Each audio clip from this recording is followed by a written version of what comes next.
अमृता जी नमस्कार। नमस्कार मोदी जी।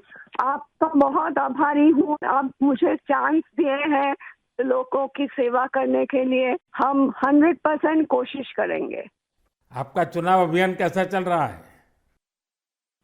अभी तो हम निकले हैं तो एक बीजेपी कोई उनका पिता का देहांत हो गया। हम इधर ही आए हुए हैं तो अभी वापस जाके हम प्रचार में ही निकलेंगे।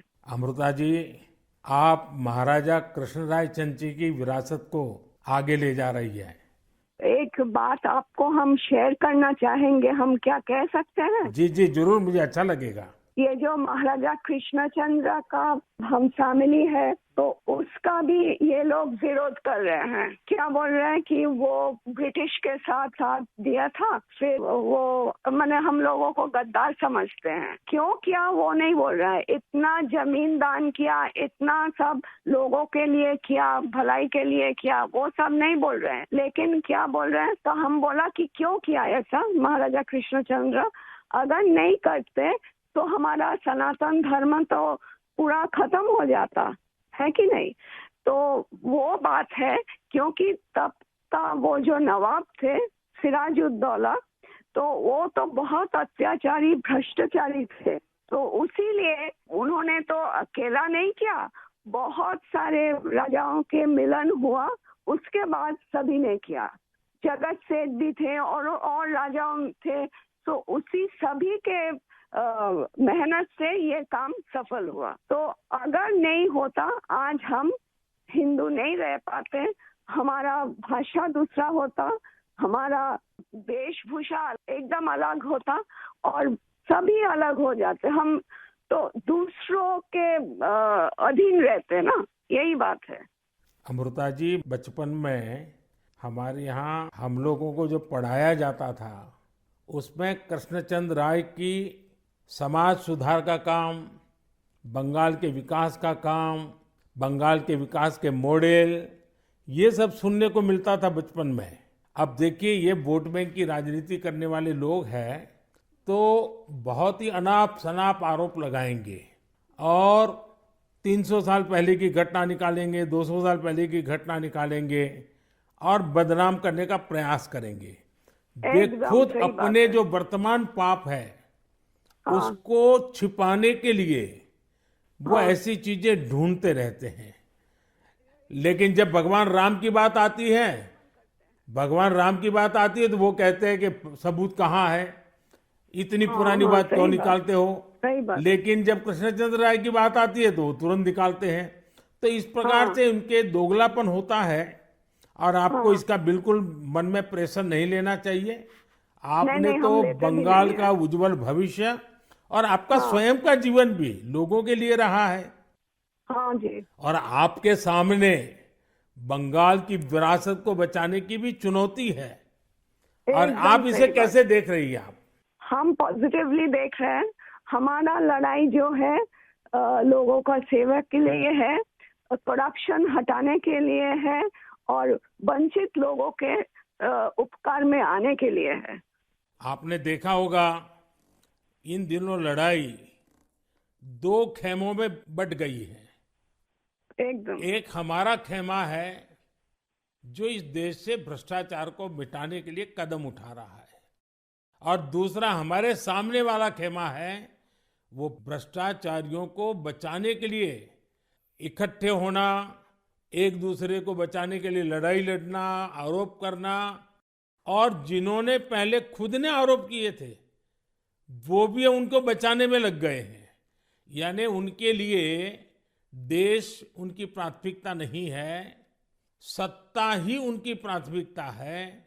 और इसलिए चुनाव में हमने भ्रष्टाचार मुक्त भारत बनाने के लिए लड़ना ही लड़ना है, क्योंकि हमारे देश के युवाओं का भविष्य उज्जवल बने, इसलिए भ्रष्टाचार से मुक्त देश होना ही चाहिए। आपको देखकर ही हम आए हैं।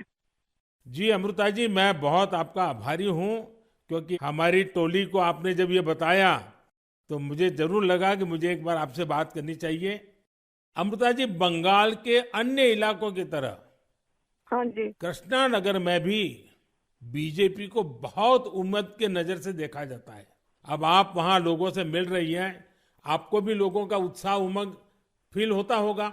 बहुत जनों ने बोला उन लोगों का डीए अटक गया। बहुत जनों ने बोला स्कूल में भर्ती कराने के लिए लाखों का पैसा चाहिए। बहुत जनों ने बोला हमको कि हमको बोला था कि घर देंगे, नहीं दिया। तो क्या बोले इसको। अमृता जी, मैं आपको एक बात बताता हूँ।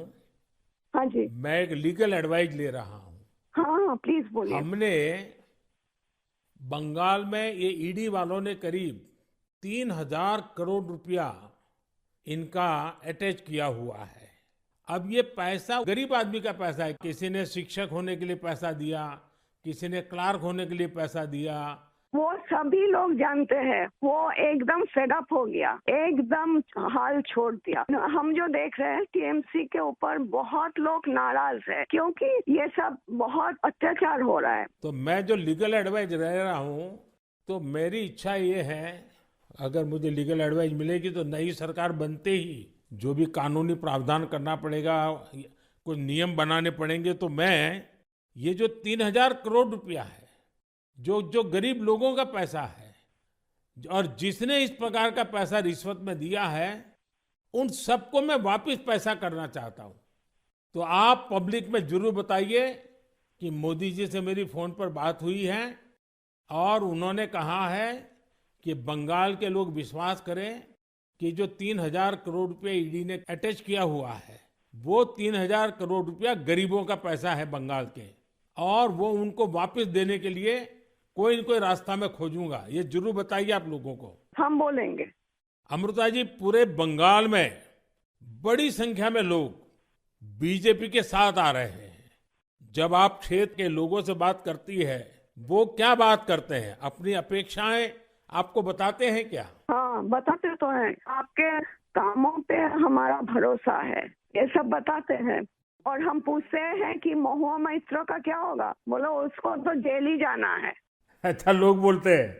हाँ जी। अच्छा, ये मोदी की गारंटी को लेकर आपके लोकसभा के क्षेत्र में लोगों तक बात पहुंची है?